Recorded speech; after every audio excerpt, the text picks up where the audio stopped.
एक घर में 3 भाई और एक बहन थी। बड़ा और छोटा पढ़ने में बहुत तेज थे। उनके माँ बाप उन चारों से बेहद प्यार करते थे, मगर मझले बेटे से थोड़े परेशान से थे। बड़ा बेटा पढ़ लिख कर डॉक्टर बन गया, छोटा भी पढ़ लिख कर इंजीनियर बन गया, मगर मझला बिल्कुल आवारा और गवार बन के ही रह गया।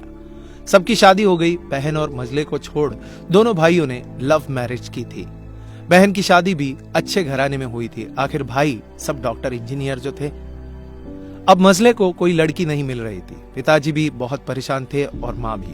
बहन जब भी मायके आती थी सबसे पहले छोटे भाई और बड़े भैया से मिलती थी, मगर मझले से कम ही मिलती थी, क्योंकि वह न तो कुछ दे सकता था न घर पे जल्दी मिल सकता था। वैसे वह दिहाड़ी मजदूरी करता था, पढ़ नहीं सका था तो यही काम था। मझले की शादी किए बिना पिताजी गुजर गए।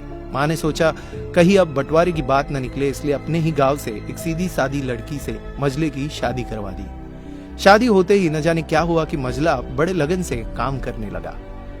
दोस्तों ने कहा, ए चंदू आज अड्डे पे आना। चंदू बोला, आज नहीं, फिर कभी। अरे तू शादी के बाद तो जैसे बीवी का गुलाम ही हो गया है। अरे ऐसी बात नहीं है, कल मैं अकेला एक पेट था तो अपनी रोटी अपने हिस्से से कमा लेता था, लेकिन अभी बात कुछ अलग है, क्योंकि अब 2 पेट है, कल और होगा। घर वाले नालायक कहते थे, चलता था, मगर मेरी पत्नी मुझे कभी नालायक कहे तो मेरी मर्दानगी पर एक बद्दी गाली है, क्योंकि एक पत्नी के लिए उसका पति उसका घमंड, इज्जत और उम्मीद होता है। उसके घर वालों ने भी तो मुझ पर भरोसा करके ही अपनी बेटी दी होगी, फिर उनका भरोसा मैं कैसे तोड़ सकता हूँ। कॉलेज में नौकरी की डिग्री मिलती है और ऐसे संस्कार माँ से मिलते हैं। इधर घर पे बड़ा और छोटा भाई और उनकी पत्नियां मिलकर आपस में फैसला करते हैं कि जायदाद का बंटवारा हो जाए, क्योंकि हम दोनों लाखों कमाते हैं मगर मझला ना के बराबर कमाता है। ऐसा नहीं होगा।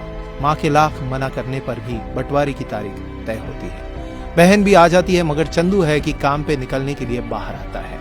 उसके दोनों भाई उसको पकड़कर भीतर लाकर बोलते हैं कि आज तो रुक जा, बंटवारा कर ही लेते हैं। वकील कहता है ऐसा नहीं होता, साइन करना पड़ता है। चंदू अपने भाइयों से कहता है कि तुम लोग बंटवारा करो, मेरे हिस्से में जो हो दे देना, मैं शाम को आकर अपना बड़ा सा अंगूठा चिपका दूंगा पेपर पर। बहन बोली, अरे बेवकूफ, तू गवार का गवार ही रहेगा।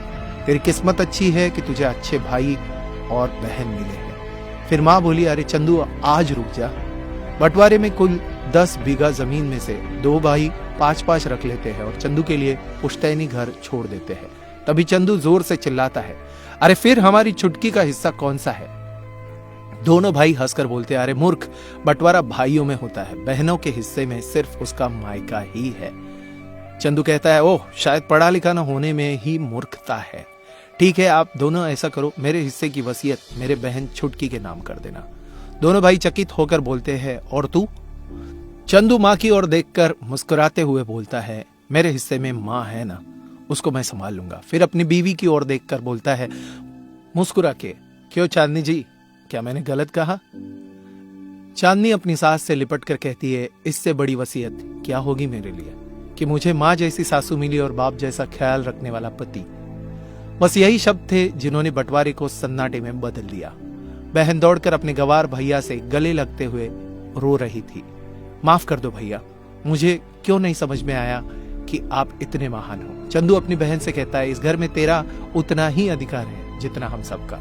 माँ का चुनाव इसलिए किया ताकि तुम सबसे हमेशा जुड़ी रहो, क्योंकि यह वही कोख है जहां हमने 9 महीने गुजारे थे।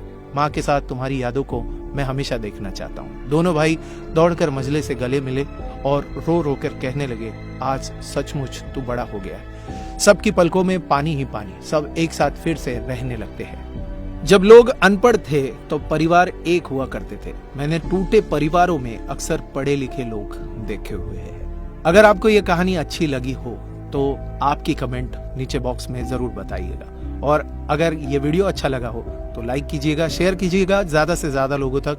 ऐसे इंस्पिरेशनल वीडियोस के लिए सब्सक्राइब कीजिएगा हमारे YouTube चैनल और फॉलो करें हमारे Facebook पेज को। धन्यवाद।